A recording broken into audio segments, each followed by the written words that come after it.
Kita jangan mudah sangat nampak salah orang. Hak salah kita, kita tak tengok. Allah Ta'ala mengajar kepada kita. Kita nak kerajaan yang baik, kita nak pemimpin yang baik, kita sendiri kena ubah diri kita. Kita kena ubah masyarakat kita. Kita kena ubah kampung kita. Kita kena ubah negeri kita. Supaya kita mempunyai kejiranan yang baik. Neighborhood yang tunduk dan akur kepada perintah Allah Ta'ala. Kita mewujudkan keluarga yang taat kepada Allah dan Rasul. Maka barulah kita dikurniakan oleh Allah Ta'ala kerajaan yang baik.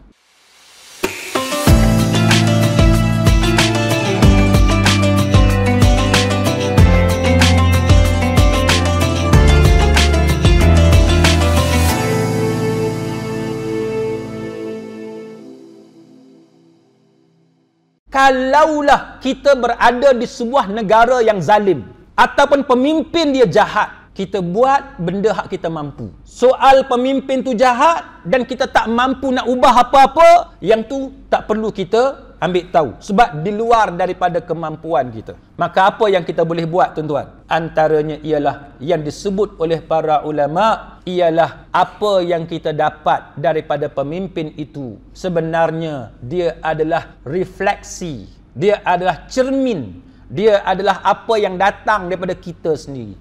Jikalau kita baik, masyarakat itu baik, maka Allah Ta'ala akan kurniakan pemimpin dan kerajaan yang baik.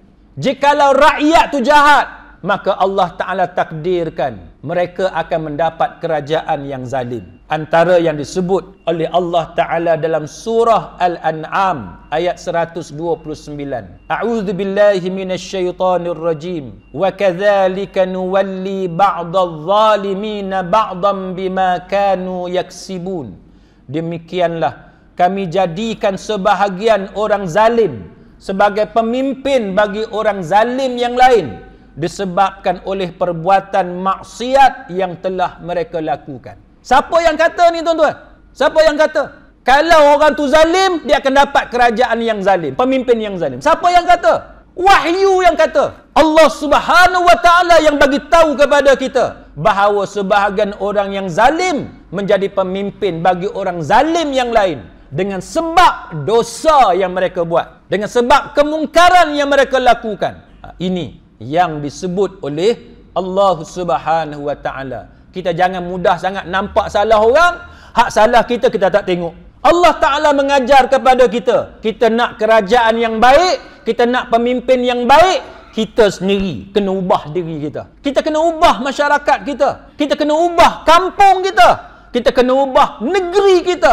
Supaya kita mempunyai kejiranan yang baik. Neighborhood yang tunduk dan akur kepada perintah Allah Ta'ala. Kita mewujudkan keluarga yang taat kepada Allah dan Rasul. Maka barulah kita dikurniakan oleh Allah Ta'ala kerajaan yang baik. Para ulama menyebut antaranya ialah kama takununa yuwalla alaikum. Bagaimana keadaan kamu, keadaan kita sebagai rakyat, sebagai warga negara, maka macam itulah keadaan pemimpin kita semua.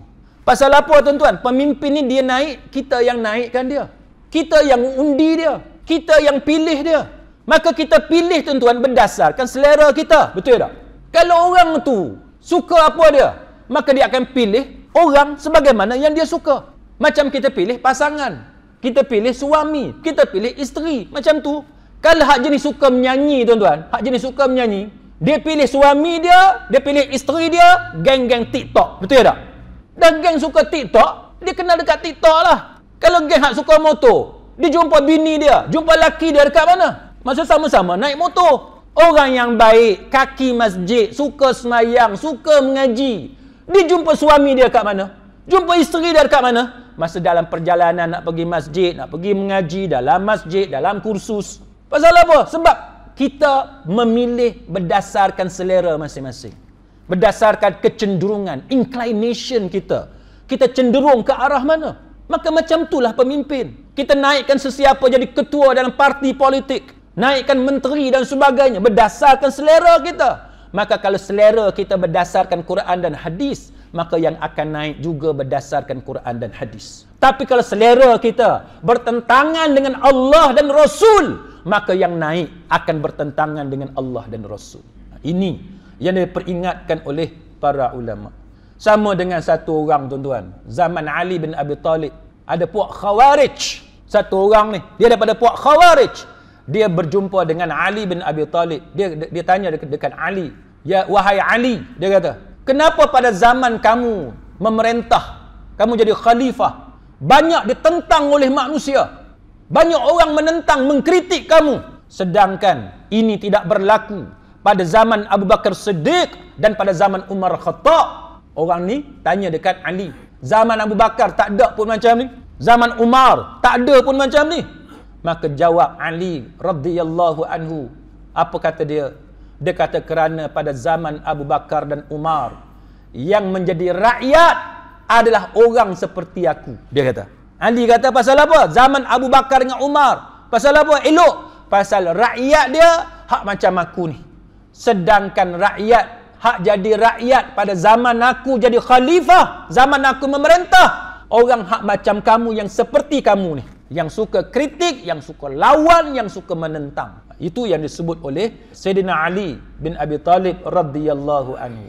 Jadi sebab tu kita, bila kita ada masalah dalam negara, kita sebagai rakyat ni tuan-tuan, kita kena tahu kita ada undang-undang. Kita tak boleh nak gulingkan kerajaan dengan cara yang melanggar undang-undang. Kita tak boleh guna kekerasan. Tuan-tuan tak boleh tiru macam zaman dulu kita ada Al-Ma'unah, kan? Puak tu yang kena tangkap. Kita tak boleh tiru macam tu. Ataupun tuan-tuan ingat zaman apa yang serang balai polis tu. Ini bukan ajaran Islam. Tuan-tuan tak setuju dengan kerajaan dengan cara pergi bunuh anggota polis, itu berdosa dan diharamkan oleh agama. Tuan-tuan tak boleh bawa pedang samurai pergi serang balai polis. Ini jenayah yang bukan sahaja bertentangan dengan undang-undang negara, malah bertentangan dengan Quran dan hadis. Ini ajaran sesat. Quran tak pernah mengajar kepada kita melakukan perbuatan seperti itu. Sama seperti setengah orang kita dalam Facebook, dalam WhatsApp, tulis hakim bodoh. Tuan-tuan, tak boleh tulis hakim bodoh. Siapa yang tulis hakim bodoh, yang hina raja, yang guna perkataan-perkataan yang melanggar undang-undang, maka orang tu akan diambil tindakan. Yang betulnya ialah kritik dengan cara ilmiah, secara akademik, ada fakta dan mengikut undang-undang. Itu yang betul. Katalah tuan-tuan tak setuju dengan AG, dengan peguam negara. Kalau tuan dah pergi hina peguam negara berdasarkan kulit dia, bangsa dia, agama dia, tuan-tuan hina dia, tuan-tuan akan kena tangkap. Malah silap-silap gaya, berdosa dan dimurkai oleh Allah. Walaupun tuan-tuan tak setuju dengan orang bukan Islam. Sebab tuan-tuan tak setuju dengan orang bukan Islam, tuan-tuan hina agama dia, tuan-tuan caci Tuhan dia, berdosa hukum dia. Cara yang betul ialah bila kita tak setuju, bagi fakta. Cakap cara ilmiah, cara orang cerdik, cara orang yang educated, yang terpelajar. Bukan dengan cara orang yang tidak terpelajar. Bagi tahu fakta, kenapa salah. LTTE ni apa dia? Dia kumpulan pengganas atau tidak? Kalau kita kata dia pengganas, kenapa dia pengganas? Ada warta kerajaan ataupun tidak? Bagi bukti. Itu cara yang betul. Tapi kalau tuan-tuan kait dengan bangsa dia, dengan kulit dia, warna kulit dia, itu dikira menghina dan boleh dikenakan tindakan. Tuan-tuan kena beza tu. Tuan-tuan tak setuju dengan menteri, bagi hujah tuan-tuan, berdasarkan fakta apa dia. Tapi kalau tuan-tuan hina dia dengan cara melanggar undang-undang, maka itu akan dikenakan tindakan. Maka Fudail bin Iyad kata, dia kata seandainya aku ni ada doa yang mustajab, dia kata, aku akan tujukan doa yang mustajab itu kepada pemimpinku. Ini cara betul. Tuan-tuan ada doa, tuan-tuan nak berdoa kepada Allah, maka antaranya ialah berdoa kepada Allah, pohon kepada Allah, benda yang baik-baik untuk kerajaan kita, untuk pemimpin kita. Apa dia yang baik-baik? Contohnya, katalah pemimpin kita tu jahat sebagai contoh. Mintalah dengan Allah Subhanahu wa taala supaya Allah taala hilangkan kejahatan dia, supaya Allah taala tunjuk dia kebenaran, supaya Allah taala tidak sesatkan dia. Itu doa yang baik-baik kan, untuk kerajaan, untuk pemimpin kita. Dan ada orang bertanya kepada Fudail bin Iyad, kenapa lagu tu? Kenapa perlu buat macam tu? Dia kata, jikalau aku tujukan doa yang mustajab untuk diri aku sahaja, maka yang manfaat tu aku dapat dekat aku seorang. Tapi kalau aku tujukan doa yang mustajab untuk pemimpin, maka rakyat dan negara akan dapat maslahah dia, akan dapat faedah dia.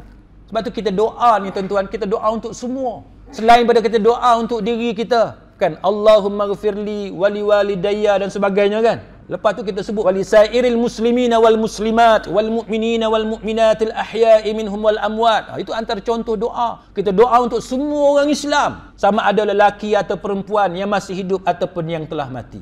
Itu yang diajarkan kepada kita oleh para ulama berdasarkan kepada nas yang ada di dalam Al-Quran dan juga sunnah Nabi sallallahu alaihi wasallam.